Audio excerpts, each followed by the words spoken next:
নমস্কাৰ মই অতনু ভূঞা আপোনালোকে চাই আছে এনবি নিউজৰ বিশেষ অনুষ্ঠান দিনলিপি দিনলিপি অনুষ্ঠানত ৰাজ্য দেশ তথা আন্তৰ্জাতিক পৰ্যায়ৰ খা খবৰ আমি আপোনালোকক দিবলৈ চেষ্টা চলাওঁ দিনলিপি অনুষ্ঠানত মোৰ সহযোগী ৰূপে আছে ময়ূৰী চৌধুৰী ধন্যবাদ জনাইছো অতনু ভূঞা এই মুহূৰ্তত দিনলিপি চাই থকা সমূহ দৰ্শকক স্বাগতম জনাইছো দিনলিপিত মূলতঃ তিনিটা বিষয়বস্তুক হেডলাইন হিচাপে লৈ আমি আগবাঢ়ো আজিও থাকিব আমাৰ তিনিটা হেডলাইনছ প্ৰথমটো হেডলাইন হ'ল এক্সিট পোলক লৈ কংগ্ৰেছ যথেষ্ট উৎসাহী 5 ৰাজ্যৰ নিৰ্বাচনী ফলাফল ঘোষণা কৰিবলৈ আৰু কেইটামান ঘণ্টা বাকী আছে 3 ডিচেম্বৰৰ পুৱা নিৰ্বাচনৰ ভোট গণনা প্ৰক্ৰিয়া আৰম্ভ হ'ব কিন্তু এক্সিট পোলসমূহে কংগ্ৰেছক যথেষ্ট ভাল ফলাফল দেখুৱাব বুলি কোৱা হৈছে কংগ্ৰেছে আশা প্ৰকাশ কৰিছে মধ্যপ্ৰদেশ ৰাজস্থান ছত্তীশগড় তেলেংগানা তেওঁলোকে চৰকাৰ গঠন কৰিব পাৰিব আৰু মোদীৰ সপক্ষে কোনো ধৰণৰ ঢৌ নাই বুলি দাবী কৰিছে কংগ্ৰেছ এইখিনি সময়তেই আজি তিনচুকীয়াত কেবিনেটৰ গুৰুত্বপূৰ্ণ বৈঠক অনুষ্ঠিত হৈছিল আমাৰ দ্বিতীয়টো হেডলাইন হৈছে কেবিনেটৰ গুৰুত্বপূৰ্ণ বৈঠকত সিদ্ধান্ত গ্ৰহণ কৰা হৈছে যে অৱসৰপ্ৰাপ্ত চতুৰ্থ বৰ্গৰ কৰ্মচাৰীসকলক এতিয়া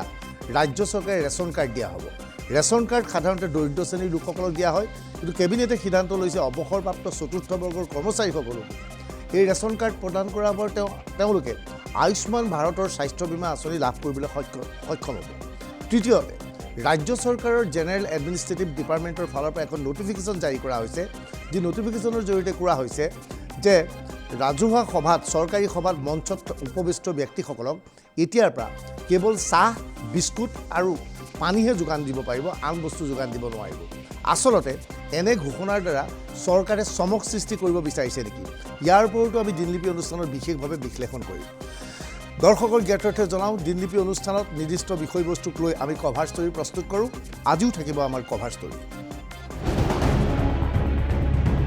ৰাকেশ পালৰ আমোলত সংঘটিত অসম লোকসেৱা আয়োগৰ পৰীক্ষা কেলেংকাৰী সন্দৰ্ভত আৰু 6 জনক চাকৰিৰ পৰা নিলম্বন কৰা হৈছে ন্যায়াধীশ বিপ্লৱ শৰ্মাৰ প্ৰতিবেদন কাৰ্যকৰী কৰিবলৈ তৎপৰ হৈ পৰিছে চৰকাৰ ইয়াৰ লগে লগে বিভিন্ন প্ৰশ্ন সন্মুখলৈ আহিছে পূৰ্বে বক্ৰ পথেৰে চাকৰি লোৱা সন্মানজনক পদত দায়িত্ব পালন কৰা এই সকল লোকক এই মুহূৰ্তত গ্ৰেপ্তাৰৰ প্ৰয়োজনীয়তা আছিল নে মুখ্যমন্ত্ৰী ডক্টৰ হিমন্ত বিশ্ব শৰ্মাই এনে কঠোৰ পদক্ষেপ গ্ৰহণ কৰাৰ প্ৰয়োজনীয়তা কিমান আছিল এই বিষয়ৰ ওপৰত আজিৰ কভাৰ ষ্টৰীত বিতংভাৱে বিশ্লেষণ কৰিব এডিটৰ ইন চিফ অতনু ভূঞাই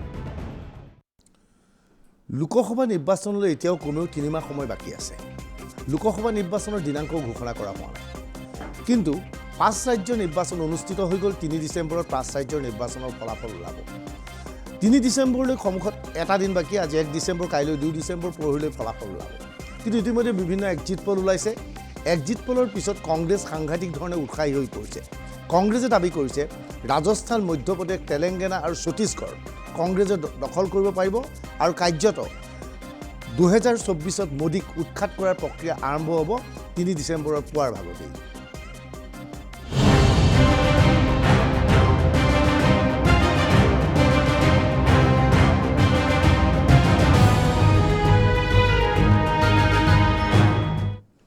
অৰুণোদয় আঁচনিৰ কথা আমি ভালকৈ জানো হিমন্ত বিশ্ব শৰ্মাৰ সৃষ্টি আছিল এই অৰুণোদয় আঁচনি নিৰ্বাচনৰ সময়ত বিজেপিৰ নিৰ্বাচনী ইস্তাহাৰত অৰুণোদয় আঁচনিৰ কথা বিশেষভাৱে উল্লেখ নাছিল মাইক্ৰ' ফাইনেন্সৰ ঋণ ৰেহাইৰ ব্যৱস্থা বিশেষভাৱে উল্লেখ নাছিল কিন্তু পৰৱৰ্তী সময়ত দেখা গৈছিল যে অসমত সৰ্বানন্দ সোণোৱালৰ চৰকাৰৰ আমোলতেই অৰুণোদয় আঁচনিৰ আৰম্ভণি কৰি চৰকাৰ যথেষ্ট লাভান্বিত হৈছে হিমন্ত বিশ্ব চৰকাৰৰ বাবে অন্যতম অস্ত্ৰ হৈছে অৰুণোদয় আঁচনি বিজেপিৰ বিৰুদ্ধে বিৰোধী পক্ষই অৰুণোদয় আঁচনিক লৈ বিভিন্ন সময়ত সমালোচনা কৰে বিৰোধী পক্ষৰ মতে অৰুণোদয় আঁচনিৰ জৰিয়তে এটা সমষ্টিৰ সকলো মহিলা সন্নিৱিষ্ট কৰিব পৰা নাই কিছু সংখ্যক মহিলা সন্নিৱিষ্ট কৰা হৈছে যিসকল মহিলাই অৰুণোদয় আঁচনি পোৱা নাই তেওঁলোকে চৰকাৰৰ বিপক্ষে থিয় দিব আৰু বিজেপিৰ বিপক্ষে থিয় দিব বুলি বিৰোধীয়ে দাবী কৰে বিশেষকৈ কংগ্ৰেছে দাবী কৰে হিমন্ত বিশ্ব শৰ্মাৰ এই অৰুণোদয় আঁচনি কাৰ্যত গ্ৰহণ কৰিছিল মধ্যপ্ৰদেশৰ মুখ্যমন্ত্ৰী শিৱৰাজ সিং চৌহানে দৰ্শকৰ জ্ঞাতাৰ্থে জনাওঁ 18 বছৰ ধৰি শিৱৰাজ সিং চৌহানৰ নেতৃত্বত মধ্যপ্ৰদেশত বিজেপি চৰকাৰ চলি আছে যদিও আজিৰ পৰা কেইমাহমানৰ পূৰ্বে এই বছৰৰ আৰম্ভণিতে এই আঁচনি কাৰ্যকৰী কৰা হৈছিল মধ্যপ্ৰদেশত এতিয়া বহুত বিভিন্ন জল্পনা কল্পনা চলি আছে ক'ত কাৰ চৰকাৰ হ'ব কিন্তু বিজেপি নিশ্চিত হৈছে অসমৰ লেখীয়াকৈ গ্ৰহণ কৰা অৰুণোদয় আঁচনিৰ বাবেই মধ্যপ্ৰদেশত পুনৰ চৰকাৰ গঠন কৰিব পাৰিব বিজেপিয়ে চলিত বছৰৰ আৰম্ভণিৰ কথা অসমৰ মুখ্যমন্ত্ৰী ডক্টৰ হিমন্ত বিশ্ব শৰ্মাই মধ্যপ্ৰদেশৰ ৰাজধানী ভূপালত মুখ্যমন্ত্ৰী শিৱৰাজ সিং চৌহানক প্ৰায় দুবাৰকৈ সাক্ষাৎ কৰিছিল সম্পূৰ্ণ ব্যক্তিগত আছিল সেই সাক্ষাৎকাৰ কিন্তু সেই সাক্ষাৎকাৰৰ সময়ত এনে কেতবোৰ সিদ্ধান্ত গ্ৰহণ কৰা হৈছিল যিবোৰ সিদ্ধান্তই সদ্য সমাপ্ত মধ্যপ্ৰদেশৰ নিৰ্বাচনত ব্যাপক প্ৰভাৱ পেলাইছে বুলি ক'লে ভুল হোৱা নহ'ব। প্ৰশ্ন হৈছে হিমন্ত বিশ্ব আৰু শিৱৰাজ সিং চৌহানৰ বৈঠকত কি হৈছিল? এক, অসমৰ উন্নয়নমূলক আঁচনিৰ বুজ লৈছিল শিৱৰাজ সিং চৌহানে। 2, হিমন্ত বিশ্ব শৰ্মাই অন্যান্য আঁচনিৰ লগত কৈছিল অৰুণোদয় আঁচনিৰ বিষয়ে। 3, লগে লগে এই আঁচনিৰ প্ৰতি আগ্ৰহী হৈ শিৱৰাজ সিং চৌহান। 4, ইয়াৰ লগে লগে অৰুণোদয় লেখীয়াকৈ মধ্যপ্ৰদেশত এখন আঁচনি ঘোষণা কৰা হয়। 5, আঁচনিৰ নাম লাডলি বেহেনা অৰ্থাৎ মৰমৰ ভণ্টি। 6, এই আঁচনিৰ অধীনত দৰিদ্ৰ শ্ৰেণীৰ মহিলাক সামৰি লোৱা হয়। 7, 21 বছৰৰ পৰা 65 বছৰ বয়সলৈ দৰিদ্ৰ মহিলাক আঁচনিত অন্তৰ্ভুক্ত কৰা হয়। 8, এই আঁচনিৰ অধীনত অৰুণোদয় লেখীয়াকৈ প্ৰতিগৰাকী মহিলাক মাহেলী 1250 টকাকৈ ধন দিয়া হয়। 9, অভাৱনীয় হাৰত এই আঁচনিয়ে সফলতা লাভ কৰিলে। 10, মধ্যপ্ৰদেশ নিৰ্বাচনত এই আঁচনিৰ বাবেই বিজেপিৰ সপক্ষে মহিলাই ভোট দিছে বুলি ধাৰণা কৰা হৈছে। সদ্য সমাপ্ত 5 ৰাজ্যৰ নিৰ্বাচনৰ ফলাফল ওলাব 3 ডিচেম্বৰ। 24 ঘণ্টাৰ পূৰ্বে বিভিন্ন টেলিভিজন চেনেলৰ এক্সিট পোল প্ৰকাশ পাইছে। এক্সিট পোলে যিয়েই নকওক কিয় বিজেপিয়ে দাবী কৰিছে মধ্যপ্ৰদেশত পুনৰ শিৱৰাজ সিং চৌহানৰ নেতৃত্বত চৰকাৰ গঠন হোৱাটো নিশ্চিত। देखो कांटे की टक्कर लाडली बहनों ने सारे कांटे निकाल दिए, कोई कांटा बचा ही नहीं। मैंने ऐसा चुनाव नहीं देखा कि जहां हम जाते थे पुरुषों की भीड़ तो होती थी लेकिन उससे ज़्यादा बहनें आती थी, बेटियां आती थी, बच्चे भी आते थे और बहनों का जो लाड़ और प्यार मिला वो अद्भुत और अभूतपूर्व है। अभी भी मैं कई जगह जाता हूं तो बहनें दौड़ के जाती और ये कहती कि भैया अपन जीत रहे हैं। वो ये नहीं कहती कि बीजेपी की सरकार बनेगी कि आपकी सरकार बनेगी, वो ये कहती कि अपन जीत रहे हैं। अपन जीत रहे हैं मतलब बीजेपी की जीत में बहनों को अपनी जीत दिखाई दे रही है और इसलिए लाडली बहना ने सचमुच में चमत्कार किया है। অৰ্থাৎ মধ্যপ্ৰদেশত যদিহে শিৱৰাজ সিং চৌহানৰ নেতৃত্বত পুনৰ চৰকাৰ গঠন হয় তেনেহ'লে অসমৰ অৰুণোদয় সাদৃশ লাডলি বেহেনা আঁচনিয়ে গুৰুত্বপূৰ্ণ ভূমিকা পালন কৰিব যে সেয়া নিশ্চিত। মধ্যপ্ৰদেশত 18 বছৰ ধৰি চলিছে শিৱৰাজ সিং চৌহানৰ চৰকাৰ। এইবাৰ এই চৰকাৰৰ পতন হ'ব বুলি ধাৰণা কৰা হৈছিল, কিন্তু বিজেপিৰ দাবী পুনৰ মুখ্যমন্ত্ৰী হ'ব শিৱৰাজ সিং চৌহান। जनता के बिल्कुल गांव गरीब किसान के अंदर तक उतरे हुए हैं। चाहे वो प्रधानमंत्री आवास की बात करें हम, चाहे शौचालय की बात करें, उज्ज्वला योजना की बात करें, हमारे स्वास्थ्य के संबंध में 5 लाख रुपए तक का जो इलाज करने का आयुष्मान का कार्ड का है, ये सब चीजें ऐसी हैं जो गरीब को जिन्होंने लाभ दिया है। हितग्राही मूलक योजनाएं जो थी और इसी तरह से माननीय मुख्यमंत्री शिवराज सिंह जी की आप देखेंगे प्रारंभ से जीत के आए जैसे कन्यादान योजना, बेटी बचाओ अभियान, लाडली लक्ष्मी योजना, लाडली बहना योजना, संबल योजना, तीर्थदर्शन योजना, अनेक काम ऐसे हैं जो सीधे आम जन तक जाते हैं। सीधा जनता से संवाद, सीधा जनता से संपर्क, ये सब कारण और उसके कारणों के कारण से विश्वास और उस आत्मविश्वास के कारण से हम 150 ऊपर सीटें जीतेंगे। বিভিন্ন এক্সিট পোলে বিভিন্ন ধৰণৰ খবৰ দিছে, কিন্তু আজ তকৰ এক্সিট পোলে কৈছে মধ্যপ্ৰদেশত বিপুল ভোটত বিজেপিয়ে চৰকাৰ গঠন কৰিবলৈ সক্ষম। लाडली बहना बोल रही है, विकास चिल्ला रहा है, सम्मान गूंज रहा है और 3 दिसंबर को कमल खिलने जा रहा है। এক্সিট পোল বিশ্বাস নকৰিব, 3 ডিচেম্বৰলৈ অপেক্ষা কৰক। देखिए ये एग्जिट पोल है, एग्जैक्ट पोल नहीं है ये। 3 तारीख को आप देखिए, जिस समय परिणाम चालू होंगे सुबह 7 बजे, 12 बजे तक पूरी स्थिति क्लियर हो जाएगी। जनता के बीच में अंडर करंट है। विगत 18 वर्ष से जो भारतीय जनता पार्टी जुमले दे रही थी, शिवराज जी जुमले दे रहे थे, स्वर्णिम मध्य प्रदेश, विकसित मध्य प्रदेश, आत्मनिर्भर मध्य प्रदेश, गुजरात मॉडल पे मध्य प्रदेश, तो जनता भलीभांति जान चुकी है, भलीभांति जान चुकी है और उसका परिणाम बहुत जल्दी आपको 3 तारीख को देखने को मिलेगा। चौंकाने वाले परिणाम आएंगे। 135 से 150 कांग्रेस के कैंडिडेट आने वाले हैं। हम लोग सरकार बनाएंगे और माननीय कमलनाथ जी के नेतृत्व में पुनः एक बार फिर कांग्रेस सत्ता में आएगी।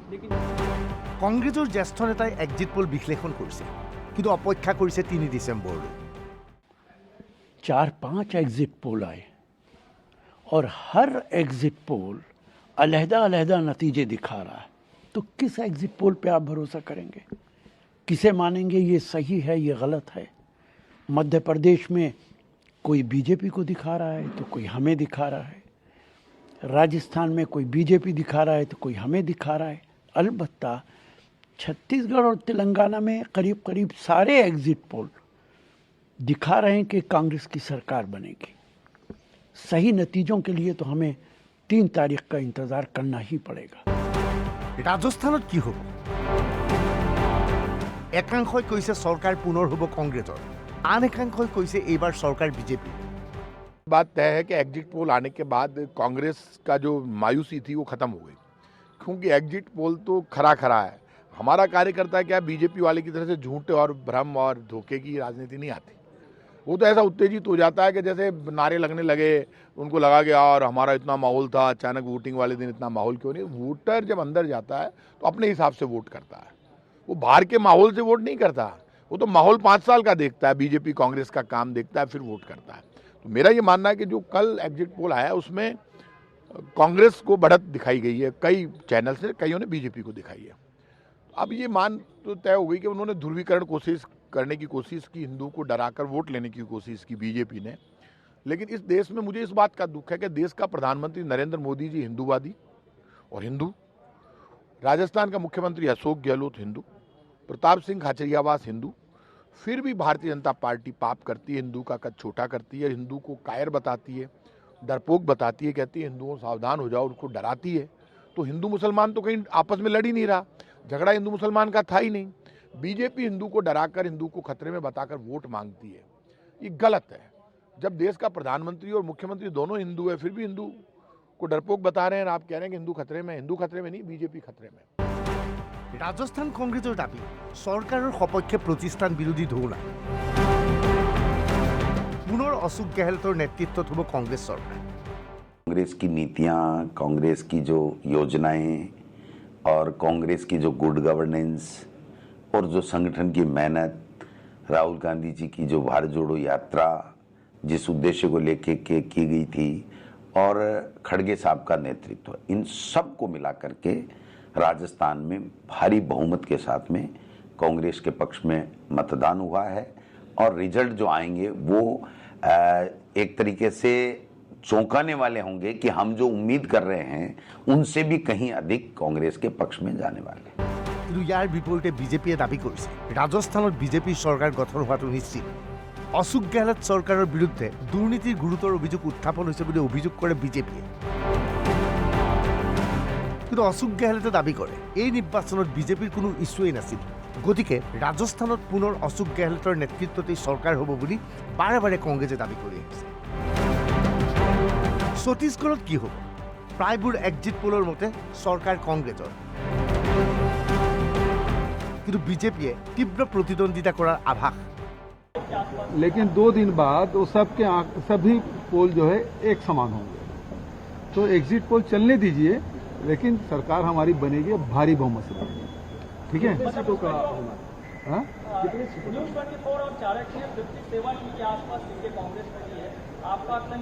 उससे और अधिक जाएगा। वो जो 57 है ना, वो 75 इधर उधर होगा। नतीजे का विश्लेषण करने के बाद छत्तीसगढ़ के संदर्भ में एक बात स्पष्ट है कि कांग्रेस और कांग्रेस की वर्तमान स्थिति में जो गिरावट आई है, 69 सीट से गिरते गिरते 3-4 एग्जिट पोल ने उनको 40 और 42 तक मिनिमम दिखाया है।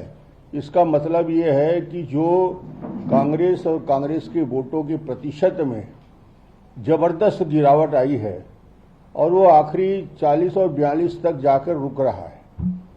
दूसरी तरफ तुलनात्मक यदि अध्ययन करें, भारतीय जनता पार्टी की सीट 15 से बढ़ के 48 और 46 तक दिखाया जा रहा है। इसका मतलब है कि भारतीय जनता पार्टी के ग्राफ में तेजी के साथ वोटों के परसेंटेज में भी और जो मतदान हुआ उसका रुझान भी दिखाता है कि भारतीय जनता पार्टी का जो ग्रोथ है वो बहुत तेजी के साथ छत्तीसगढ़ में हुआ है। एग्जिट पोल সমূহে কৈছে তেলেংগানাত মূলত যুঁজ হৈছে BRS বনাম কংগ্ৰেছৰ মাজত। তেলেংগানাত বিজেপিৰ কোনো অস্তিত্ব নাই। মিজোৰামত বিজেপি অথবা কংগ্ৰেছৰ অস্তিত্ব নাই। অস্তিত্ব আছে আঞ্চলিক দল। এক্সিট পলক লৈ RJD আশাবাদী। RJDৰ দাবী বিজেপিৰ দিন উকলিছে। एग्जिट पोल के क्या नतीजे आएंगे यह तो भविष्य के गर्भ में है, लेकिन देश का 56 इंच का प्रधानमंत्री मणिपुर में किए गए राजनीतिक पाप के चलते पूरे चुनावी अभियान में मेघालय जाने का हिम्मत नहीं जुटा पाए। यह देश का 56 इंच के प्रधानमंत्री का कारनामा है। अब 5 राज्यों के जो चुनाव के परिणाम आएंगे, जो आबो हवा चल रही है, उससे लगता है मोदी मैजिक खत्म होने की स्थिति में है। तो भारतीय जनता पार्टी अब आत्ममंथन करे कि भ्रमजाल पैदा कर करके राजनीति में आप लंबी राजनीति की दूरी नहीं तय कर सकते। আৰু মাত্ৰ এটা দিন বাকী। 3 ডিচেম্বৰ অৰ্থাৎ দেওবাৰে দুপৰীয়াৰ ভাগত স্পষ্ট হ'ব 5 ৰাজ্যৰ নিৰ্বাচনৰ ফলাফল। এতিয়া মাথো অপেক্ষাৰ সময়। Bureau report NB news. নিৰ্বাচনী আয়োগৰ ফালৰ পৰা জনোৱা হৈছে 3 ডিচেম্বৰ অৰ্থাৎ দেওবাৰে মিজোৰামত বন্ধৰ দিন, বিশেষ দিন। সেই দিনটোত নিৰ্বাচন অনুষ্ঠিত হোৱাটো, ভোট গণনা অনুষ্ঠিত হোৱাটো বিচৰা নাই বিভিন্ন সংগঠনে। সেয়েহে নিৰ্বাচনী আয়োগে 3 ডিচেম্বৰত মিজোৰামৰ ভোট গণনা নকৰে। অৰ্থাৎ 4 ৰাজ্যৰ ভোট গণনা হ'ব যদিও মিজোৰামৰ ভোট গণনা 4 ডিচেম্বৰত অৰ্থাৎ সোমবাৰে অনুষ্ঠিত হ'ব।